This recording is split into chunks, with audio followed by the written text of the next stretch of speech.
ভারতে আসতে চলেছে লিওনেল মেসি। ক্রিকেট খেলবেন তিনি বিরাট কোহলিদের সাথে। ভারতের নতুন হেড কোচ নিযুক্ত হলেন খালিদ জামিল। এবং তিনি কত বছরের জন্য কোচ হচ্ছেন তার সমস্ত ডিটেলস কিন্তু জানাবো। আর সবশেষে কিবু ভিকু নাকি তাহলে ছিটকে দিলেন মোহনবাগানকে। তো hello guys, welcome to our channel Bong MFC. Bong MFC নতুন ভিডিওতে আপনাদের সবাইকে আরেকবার স্বাগত। আজকে আমি নিচ্ছি ইন্ডিয়ান ফুটবল আপডেটস আরটি পর্বত। চলুন একদম জেনে করে আজকে ভিডিওটা শুরু করা যাক। বন্ধুরা, ভিডিওর শুরুতেই কিন্তু জানাবো একটা আপডেট। সেটা হলো মেসি ইন্ডিয়াতে আসছেন। যেরকমটা আমরা জানতাম যে 2025-এ মেসি ভারতে আসবেন, বাট কবে আসবেন সেটা কিন্তু জানা ছিল না। কিন্তু শতদ্রু বন্দ্যোপাধ্যায়, তিনি একজন ইভেন্ট অর্গানাইজার, তিনি কিন্তু জানিয়েছেন যে 13, 14, 15 তারিখে নিউ দিল্লি, মুম্বাই এবং কলকাতা এই তিনটে শহরে কিন্তু মেসি আসবেন। এবং মুম্বাইতে 14 তারিখে তিনি কিন্তু ক্রিকেট ম্যাচ খেলতে পারেন একটা, সেখানেই সম্ভাবনা বেশি। ধোনি, রোহিত, বিরাটদের সঙ্গে তিনি একটা ক্রিকেট ম্যাচ খেলবেন অ্যাজ এ মানে ফুটবলের অ্যাম্বাসেডার। তারপর তিনি কলকাতায় কবে আছেন সেই কিন্তু ডেটটা এখনো অব্দি শিওর না। কলকাতা এবং দিল্লির ডেটটা আমাদের কাছে শিওর না, বাট 14 তারিখ তিনি কিন্তু মুম্বাইতে আসছেন।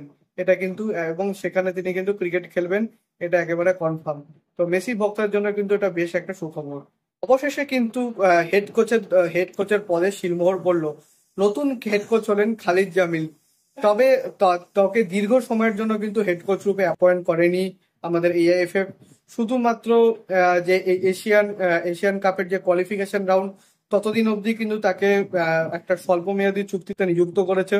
তারপর তিনি তার পারফরমেন্স দেখে কিন্তু তার চুক্তিটা দীর্ঘমেয়াদী করা হবে, কারণ এআইএফএফ এর কাছে তাদের দাবি, এআইএফএফ এর কাছে কিন্তু বর্তমানে খুব বেশি ফান্ড নেই, যে কারণে তারা কিন্তু এরকম ধীরে চলো নীতি নিতে চলেছে।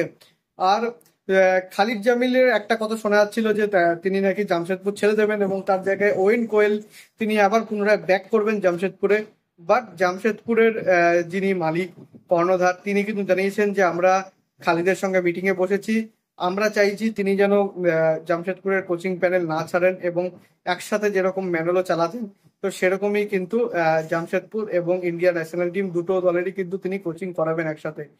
এবার জানি না জিনিসটা কেমন হলো। আপনাদের কি মতামত আমাকে কিন্তু অবশ্যই কমেন্টে জানাবেন।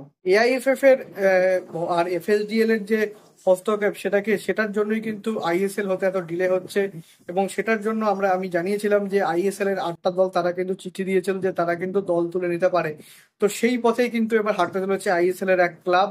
তো আইএসএল এর মোটামুটি সফল ক্লাব বলা যায় ওড়িশা এফসি। তারা কিন্তু এএফসি পর্বেও তারা কিন্তু প্রতিনিধিত্ব করেছে ভারতের।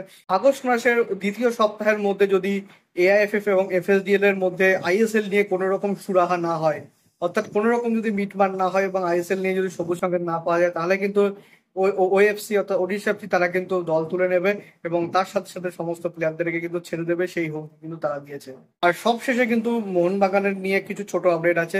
সেটা হলো, গতকাল আমরা সকলেই জানেন ডায়মন্ড হারবার তারা কিন্তু দুর্দান্ত খেলেছে এবং 8-1 গোলে বিএসএফ কে তারা কিন্তু হারিয়েছে। তো কিপু বিকুনার ছেলেদের কাছে কিন্তু মানে বর্তমানে তারা গ্রুপের টপ পজিশনে রয়েছে। এবং আমরা সকলেই জানি প্রতিটা গ্রুপ থেকে কিন্তু টপ প্লেসে যে টিম থাকবে তারাই কিন্তু কোয়ালিফাই করবে নেক্সট রাউন্ডের জন্য। এবং দুটো সেকেন্ড সেকেন্ড বেস্ট টিম তারা কিন্তু কোয়ালিফাই করবে, আর সেটা কিন্তু ভাগ্যের উপর নির্ভর করবে। আর সুতরাং যদি ভাগ্যকে নিজের হাতে না ছাড়তে হয়, তাহলে সেক্ষেত্রে কিন্তু গ্রুপ টপ করতে হবে। তাই মোহনবাগানের পরের ম্যাচে অর্থাৎ 4 তারিখের ম্যাচে কিন্তু সুযোগ আছে বিএসএফ এর বিপক্ষে গোল ব্যবধান বাড়িয়ে নেওয়ার, যাতে যেটা লাস্ট ম্যাচ সেইখানে যদি ড্র হয় বা মোহনবাগান যদি হেরে যায় তাহলে কিন্তু কোনো চান্স নেই। বাট যদি লাস্ট ম্যাচে যদি ড্র করতে পারে মোহনবাগান, তাহলেও কিন্তু একটা সুযোগ থাকবে মোহনবাগানের জন্য।